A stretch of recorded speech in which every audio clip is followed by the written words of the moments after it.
और किसानों का कर्ज की जब बात आती है तो उल्टा ये किसानों से मांग रहे हैं कर्ज, तो क्या माफ़ करना है। तो अपने मनोहर लाल खट्टर जी को तो ज्ञान ही नहीं कि खेती क्या होती है।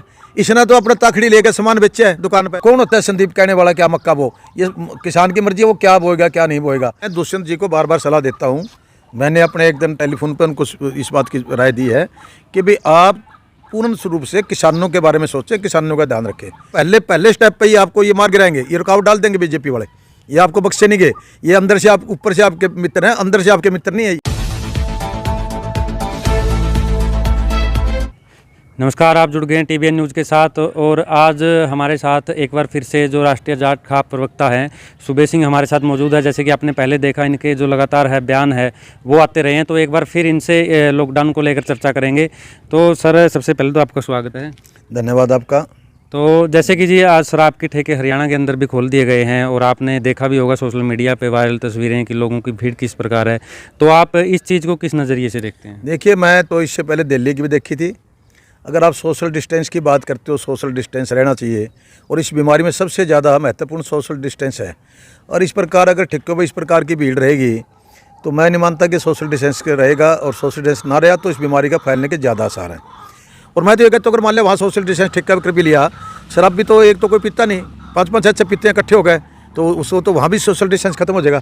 तो अच्छा स्टेप नहीं था ये, बट फिर भी सरकार अगर कमज़ोरी में महसूस कर रही है पैसे की, पता नहीं वो पैसा इनका तंदा कहाँ गया, लोगों ने इतना पैसा दिया है उसका कोई हिसाब किताब नहीं दे रहे, केंद्र सरकार में भी और यहाँ भी, और फिर भी इतने वो मर चुके हैं कि उनके पास पैसा नहीं है। सोशल मीडिया पर ये भी चल रही है कि और दुकानें 10 बजे खुलेगी, ठेका जो है सुबह 7 बजे खुल जाएगा। हाँ, तो ठेका तो इनकी कमाई का साधन है, इसलिए 7 बजे खुलेंगे। वो कहते हैं जल्दी आओ, सवेरे आओ, पहला हमारी कमाई कराओ।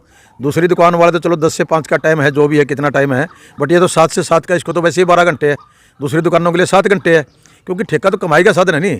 7 से लेकर 7 बजे तक सुबह आप खोलोगे तो लोगों का तो फिर 7 बजे तो एक स्टार्ट काम हो जाता है।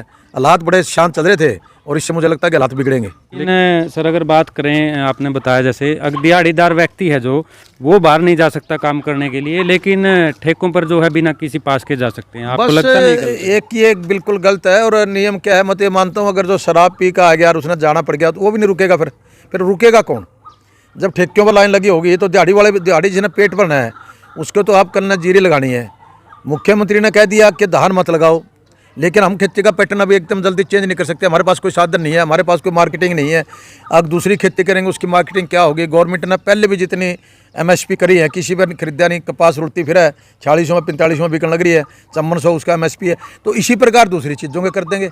जैसे मक्का के लिए पंचायती ज़मीन के लिए कह दिया वो संदीप, वो हमारा कोई मंत्री है। अरे तुम कोई संविधान से ऊपर हो क्या? तुम मालिक हो क्या जो तुमने कह दिया? कौन होता है संदीप कहने वाला क्या मक्का बो, ये किसान की मर्जी है, वो क्या बोएगा क्या नहीं बोएगा। आप किसी के ऊपर डायरेक्शन देना कि ये वो पंचायती, और पंचायत का अपने कानून है, पंचायत का अपने एक संविधान के अंदर उसको पावर मिली हुई है। तू कौन होता है बयान देने वाला? आप लोगों की क्या ताकत है कि आप बयान दे दो? आप लोगों ने बयान देने से पहले देखना चाहिए कि मेरी पावर भी है कि नहीं बयान देने की। दे दिया बयान कि मक्का बो, फलानी चीज़ बो, तेरे पास क्या साधन है मक्का खरीदने का? मतलब एक फजुल्ले बयान देना इस सरकार की एक आदत बन चुकी है। चाहे कहीं कौन सा मंत्री फजुल्ला बयान, कहीं कौन सा मंत्री फजुल्ला बयान। और ये मजदूरों के साथ एक बड़ा अनजस्टिस पीछे भी हो लिया और आगे भी होगा, और किसान के साथ भी होगा। किसान पे मार पड़ेगी, धान लगाने वाले बंदे नहीं मिलेंगे। आपने मजदूर सारे भेज दिए, कहाँ से धान लगाएंगे? वैसे नहीं लगने देते तुम धान, और धान के बगैर कोई चारा नहीं है। अब क्या करेंगे लोग? धान के बगैर करेंगे क्या लगाएंगे? नरमा है वो इतनी चुगाई वाली नहीं मिलती टाइम पे, दूसरी फसलें साड़ी में बो नहीं सकते कोई। या तो इन लोगों ने खेती का ज्ञान नहीं है, क्योंकि खेती वाला आदमी कोई इनकी उसमें सरकार में है ही नहीं जिसको खेती का ज्ञान हो। या तो आओ इनको एक बार लाओ सारी टीम ने, इनकी मंत्रिमंडल की, वो देखिए खेती कैसे की जाती है। इनको ज्ञान ही नहीं है खेती का। ये तो एक खेती विरोधी, किसान विरोधी लोगों की सरकार बनी हुई है जिनको किसान के बारे में ज्ञान ही नहीं। तो ये बड़ा एक अपटपा इनका क्या लगता है? अब जैसे दुष्यंत जी भी थे, उन्होंने भी जैसे चुनाव में आपने देखा था कि जो किसानों को लेकर देवीलाल की तर्ज पर चलेंगे, आप उस चीज़ को किस नज़र से देखिए, मैं दुष्यंत जी को बार बार सलाह देता हूँ। मैंने अपने एक दिन टेलीफोन पर उनको इस बात की राय दी है कि भाई आप पूर्ण रूप से किसानों के बारे में सोचें, किसानों का ध्यान रखें। आप एक किसान वर्ग से हो, किसानों पर आपकी काफ़ी उम्मीद है।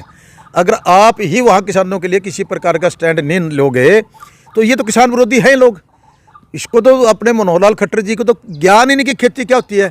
इसने तो अपना ताखड़ी लेकर सामान बेचे है दुकान पर, दुकानदार आदमी है, इसको क्या पता कि भाई खेती क्या होती है। और दूसरे बैठे हैं या नीलबीज बैठे हैं या आपके दूसरे मंत्री बैठे हैं, किसने ज्ञान है खेती का? अगर एक दो कोई जाट मंत्री बनया बैठे हैं, उनने भी ज्ञान नहीं है, वो भी खेती के नज़दीक कभी गए नहीं, वो भी दूसरे धंधा वाले जाट मंत्री बने बैठे हैं। जिन्हें दूसरे हेरा फेरी के धंधे करे, हर पैसे कमाए हैं। वो कमलेश डांडा है, बेचारी शरीफ है, उसको नहीं ज्ञान, लेकिन उसकी खेती भी छोटी है, उसने भी खेती नहीं करी, उसका पति भी मंत्री था। इन लोगों को बोलना चाहिए कि भाई किसान के मैटर में हमारे से सलाह लो, नहीं तो विपक्ष बैठे है, विपक्ष में सियाने लोग हैं, उनसे लो सलाह, उनसे बातचीत करो, या किसान यूनियन के लोग हैं उनसे सलाह करो कि भाई हमें किसान के बारे में क्या करना चाहिए। ये तो इस मैटर के अंदर इनको 1% ज्ञान नहीं है। दुष्यंत जी को तो मैं ये बार बार कहता हूँ कि आप अपने साथियों से सलाह करके ही मीटिंग में जाएं, ताकि वहाँ किसानों के पक्ष की बात बोली जा सके। और आपसे लोगों को काफ़ी उम्मीद है, अगर आप नहीं बोल रहे और इस तरह ये लोग अपनी मनमानी चलाते रहे तो एक ना एक दिन जो है नहीं वो नजला आप पे आगे गिरेगा, इनका कुछ नहीं बिगड़ेगा। ये तो इस मैटर में बिल्कुल बेशरम है, इनका कुछ नहीं बिगड़ता, ये तो नजला आप पे आगे गिरेगा। और आपकी एक पॉलिटिकल लाइफ लंबी है, यंग हो आप, और उसके साथ साथ आप जो है नहीं आगे बढ़ना है। अगर इस तरह पहले स्टेप पे ही आपको ये मार गिराएंगे, ये रुकावट डाल देंगे बीजेपी वाले, ये आपको बख्शे नहीं गए। ये अंदर से आप, ऊपर से आपके मित्र हैं, अंदर से आपके मित्र नहीं है ये, इसलिए आपको किसी स्टेप पर ऊपर नहीं जाने देंगे ये। तो भाई वो आगे इसकी मर्जी है, क्या सोच कर चलता है यूँ। लोग तो देखा ऐसे आज इसको साथ दे दिया, अगर इनकी बातों में चलता रहा तो भाई लोगों की तो मर्जी है करना, वो क्या स्टेप लेंगे, वो शायद इसकी बातों से संतुष्ट ना हो तो बड़ी मुश्किल हो जाएगी, आगे बढ़ते हुए कदम इसके पीछे रुक जाएंगे। तो बात करें केंद्रीय मंत्री का, जो प्रकाश जावड़ेकर है, सूचना मंत्री, केंद्रीय मंत्री है, उनका बयान आया था कि विवादित पश्चिम बंगाल को लेकर काफ़ी सुर्खियों में रहा, उसको लेकर आपके क्या देखो इनकी कितनी गंदी सोच है। कभी तो इनकी मुसलमानों के प्रति आती है, कभी इनकी जातिवाद पर दूसरी कम्युनिटी का वो बढ़ावा देना रे करना। अब इससे गंदी सोच एक भारत का सूचना प्रसारण मंत्री प्रकाश जावड़ेकर, मैं तो जब बोलता है मैं तो उसके चेहरे से इस तरह लगता है पता नहीं इस बंदा के मुंह से निकलने वाला शब्द शायद कोई सांप्रदायिकता की तरफ ना बढ़ता हो। आज बंगाल को एक कहते हैं युद्ध होगा बंगाल का और भारत का, मैंने पंजाब केसरी में बयान पढ़ा है, तो उसमें इसको शर्म आनी चाहिए। बंगाल भी हमारा है और भारत भी हमारा है, हम भारतवासी हैं, हम अपने देश को भारत मानते हैं, और वो बंगाल भी हमारा पार्ट है। अरे इतनी गंदी और कड़वी भाषा बोलना कि तुमने ठेका दे रखे है कभी किसी के खिलाफ कभी किसी के खिलाफ। तुम भारत के रुखाड़े हो ना हो, हम भारत के रुखाड़े हैं, लोगों के खिलाफ उसी टाइम एक्शन लेना चाहिए। आप कौन सा बयान दे रहे हो? और मरी हुई विपक्ष है जिसने कुछ भी नहीं बोला इस बात के पीछे।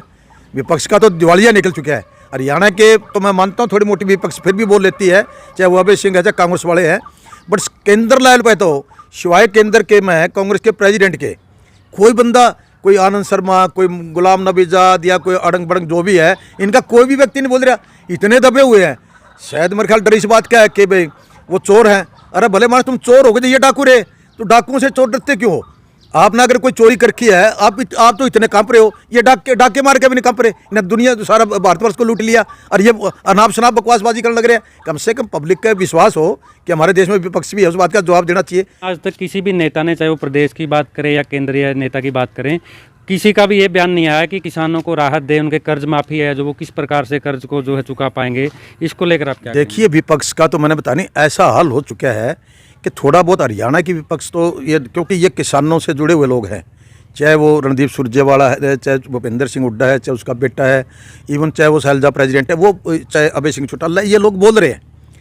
ये मैं मानता हूँ इनको भी थोड़ा मोटा बोल रहे हैं, लेकिन इस मैटर में ऊपर वालों का तो दिवालिया निकल चुका है, सिवाय एक सोनिया गांधी थोड़ी बहुत बोल रही है। अरे भले मानसो, जब उनका कर्जा इतना बट्टा खाता है, फिर ये क्या परिभाषा कहते हैं माफ़ नहीं किया, बट्टा खाता डाला है। अरे हरामजादो, क्यों तुम इस तरह के बयान देते हो? बट्टा खाता डाला है, तुमने तो इतनी शर्म आनी चाहिए कि तुम बट्टा खाता किसने बोलते हैं? बट्टा खाता तो होता है बिल्कुल साफ कर दिया।